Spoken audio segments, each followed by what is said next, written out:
لوگوں نے مغرب کا سفر کیا ہے، وہاں جہاز میں 12 کے بعد 14 نمبر سیٹ آ جاتی ہے، 13 نمبر سیٹ ہی نہیں ہوتی. یہ منحوس عدد ہے. یعنی آج وہ کہیں اڑانے بھر رہے ہیں اور کہاں سے کہاں پہنچ گئے ہیں، لیکن یہ ذوف الاعتقادیہ پوری دنیا کے اوپر موجود ہے. تاریخیں مخصوص ہیں کہ ان تاریخوں کو شادی کرو گے تو برکت ہوگی، اگر ان کے علاوہ کسی اور تاریخ میں شادی کرو گے تو ٹوٹ جائے گی. ہمارے ہاں بھی کچھ لوگ کہتے ہیں کہ سفر کے مہینے میں شادی ہو تو شادی کامیاب نہیں ہوتی، اور اگر کامیاب ہو بھی جائے تو اولاد نہیں ہوتی، اولاد ہو بھی جائے تو نیک نہیں ہوتی. عجیب فلسفہ ہے. سیدہ فاطمہ تو زہرا رضی اللہ تعالی عنہا کی شادی حضرت سیدنا علی المرتضیٰ رضی اللہ تعالی عنہ سے سفر کے مہینے میں ہوئی.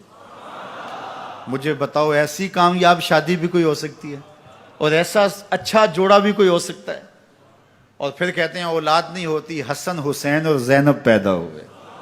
ایسی اولاد بھی ہو سکتی ہے. اچھا اولاد ہو جائے تو نیک نہیں ہوتی. مجھے بتاؤ حسین جیسا نیک کون ہوگا، حسن جیسا نمازی کون ہوگا، اور زینب جیسی پردے دار کون ہوگی؟ تو یہ لوگوں کی اپنی خواہشات ہیں، زبان پہ جو کہہ دیے لوگ وہی مان گئے. میں نے دیکھا ہے کہ بعض اوقات لوگ 1 گھنٹے کی تقریر سننے کے بعد بھی پھر بھی کہتے ہیں نہیں اصل ہمارے خاندان میں وہ واقعی منحوس ہے، فرق تو پڑتا ہے. جب اللہ کے محبوب نے کہہ دیا لا تیارہ، کوئی منحوس نہیں ہے، نہ دنوں میں منحوس، نہ ساعتوں میں منحوس، نہ افراد میں منحوس، ہمارے الو بھی منحوس نہیں ہے. تمہارے اندر کی برائیاں ہیں جو مجسم ہو کے تمہارے سامنے آتی ہیں، اس لیے کوئی منحوس نہیں. ہمارے والدین نے بچپن میں ہی ہمیں یہ باتیں اچھی طرح سے ازبر کروائیں اور ہماری تربیت اس طرح کی کہ ہم الحمدللہ کبھی بھی ذوف الاعتقادی کا شکار نہیں ہوئے. تو آپ بھی اپنی اولادوں کی ابھی سے ایسی تربیت کریں کہ ان کا توکل اللہ پر ہو، ان کا توکل اللہ کی بابرکت ذات پہ ہو، اور وہ اسی پہ بھروسہ کرنے والے ہوں. جب اس پہ بھروسہ کرنے والے ہوں گے تو زندگی سوکھی گزرے گی.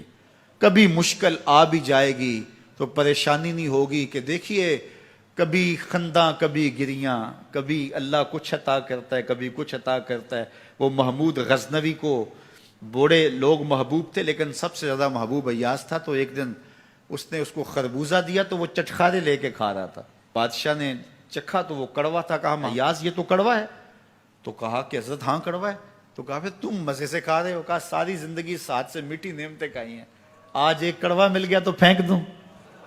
جب اس پہ توکل ہوگا تو کبھی تکلیف آئے گی تو بندہ کہے گا کوئی بات نہیں، جے سونا میرے دکھ وچ راضی تے میں سکھ نو چلے ڈاواں. تو بندہ کہے گا ٹھیک ہے کوئی بات نہیں ہے، یہ اس پہ بھی میں خوش ہوں.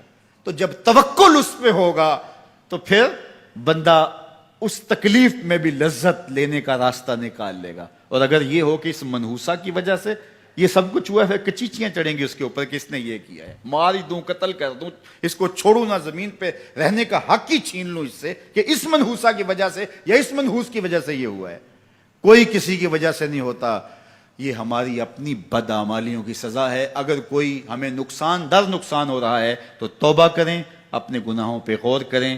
کسی سے دھوکہ تو نہیں کر رہے، کسی کا دل تو نہیں دکھایا، ظلم تو نہیں کیا، اپنے ماں باپ کی نافرمانی تو نہیں کی. اور اگر ہمیں خیر پہنچ رہی ہے تو اللہ کا شکر ادا کریں.